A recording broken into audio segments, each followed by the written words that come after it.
tall buildings, Michael Jordan, deep dish pizza, and hot dogs? What do those things have in common? What is up, everyone, and welcome back to another episode of Tin Invest, where I'm your host, Jimmy Bishrat. In today's episode, we're going to be discussing a fast food restaurant that basically has a cult-like following and tons of room to grow. Now, no, we're not talking about my personal favorite, In-N-Out, and honestly, I don't think we'll ever be talking about them anytime soon because In-N-Out has made it clear that they will never go public. So don't expect to get any animal-style shares anytime soon. But the company that has gone public is the Chicago staple Portillo's. Now, if you've never heard of Portillo's, I'm just going to assume that you're not from Chicago or you've never been to Chicago. Because honestly, I had no idea what Portillo's was up until this recent August when I visited Chicago for the first time. Now, once you arrive there, they definitely make it known. Portillo's, to sum it up, serves iconic Chicago street foods such as Chicago-style hot dogs and sausages, Italian beef sandwiches, chopped salads, burgers, cakes, and milkshakes. They serve these highly craveable meals through a high-energy, multi-channel restaurant, which they are specially designed to ignite your senses and create memorable dining experiences. The company was founded in 1963 in a small trailer which Dick Portillo called the Doghouse. Now, almost 60 years later, the company is public on the NASDAQ. They have 67 locations, they ship nationwide, and they have a following of obsessed fans all across the United States. But what makes the company so great isn't just their tasty meals, but rather the unit economics is what makes them so special.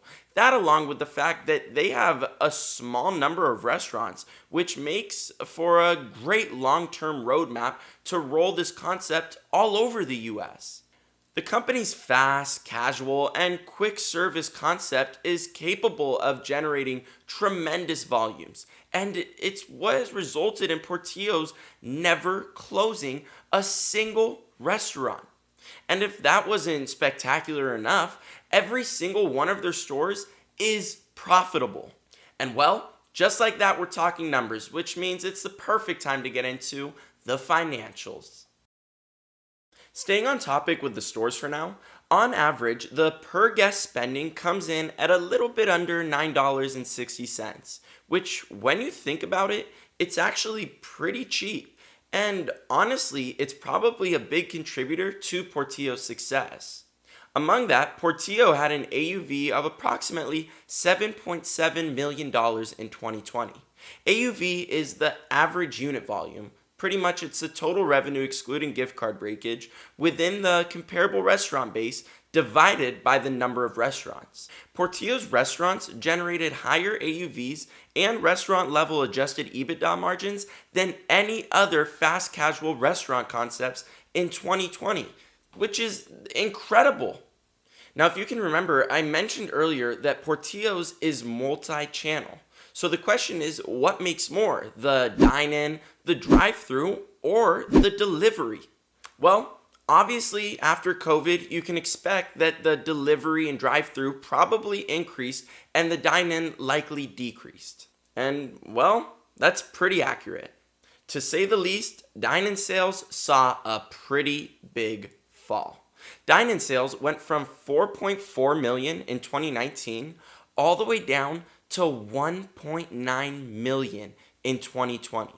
But when comparing Portillo's year-over-year drive-thru sales, Portillo saw about a 35% increase, going from 3.4 million in 2019 all the way up to 4.6 million in 2020. And I mean, to put this in comparison, this is more than triple the throughput of McDonald's 2020 drive-thru averages. But then again, Portillo's has to be fast-paced like this. For one thing, each Portillo's location, on average, served approximately 800,000 guests in 2020. And think about how many more McDonald's locations there are. Unlike Portillo's 67 nationwide locations, McDonald's is sitting on almost 37,000 stores globally. So even though it may be impressive, I wouldn't let this stat make or break your decision. Then finally, for the third and final leg of Portillo's sales, they saw their deliveries increase from approximately $500,000 in 2019 all the way up to nearly $800,000 in 2020. And well, not that it matters much, but when I tried Portillo's, we got it delivered to our hotel. Now for some final numbers that I want to highlight on, Portillo's was able to open 15 new restaurants across 8 different states from January of 2018 through June of 2021. They were also able to grow their net income from $5 million in 2018 to $12 million in the fiscal year of 2020. So yeah, Portillo's is adapting. They're growing. Each of their stores is profitable. But does this necessarily mean that the company is fairly valued at the moment? Well, not necessarily. Currently, the company is trading at insanely high earnings multiples. For instance, they have a PE currently above 5,000. And I mean, apart from those basic fundamentals, Portillo's has a couple other factors that kind of scare me. A fear that I have is with the rise of ingredient cost and employee wages comes higher priced menu items, which in essence could really hurt them, because the way I see it is the ability to get so much food for such a bargain of a price is one of Portillo's biggest perks. But then again, these fears are on the restaurant industry as a whole. And well, as of recent, KURA kind of showed us that we could maybe take a chill pill on this, because they reported stellar earnings. And I mean, if you don't know what KURA is, be sure to watch my video on them. I do a pretty good job explaining their really unique restaurant concept. So yeah, if you've never heard of KURA, definitely go check out that video. And if you can in the process, be sure to hit that like button. And I mean, while we're talking about liking videos, can you guys go ahead and like this one too? Ready? Like. Thanks. Okay, the last kind of weird fear that I have with the company is their massive menu offerings, meaning they're sitting here selling everything from chopped salads to hot dogs to chocolate cake. Now, I feel as if having all these different options may result in the consumers never being satisfied with what they order.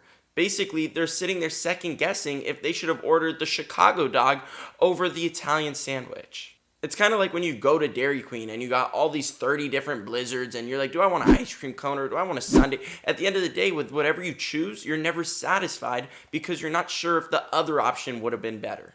And I mean, in a recent video, the CEO of Portillo's has even discussed adding breakfast offerings to their menu, so making the menu even larger. Now, I could be completely wrong here, but I feel as if specializing in one item, such as let's say Chick-fil-A and their chicken sandwich, In-N-Out and their hamburgers, the simple menu makes a restaurant so great. But maybe Portillo's wide variety of menu offerings is what makes them so great. Let me know what you think. Leave a comment below and tell me if you would rather have a simple menu or a wide variety of menu offerings. Now, since we just spent all that time talking about some fears I have with the company, I guess I'll leave you all with a pro to chew on. Now, this might sound extremely obvious, but I have to say it. That massive base of fans and followers that Portillo's has been able to create is definitely going to be able to help propel this company to their main goals. And I mean, according to the company, they plan to expand to over 600 restaurants over the next 25 years. And unlike McDonald's, which already has tens of thousands of locations all over, Portillo's is still sitting at under 100 locations, which gives them the ability to make adjustments and make their restaurants more delivery efficient or drive-through efficient as the new economy progresses.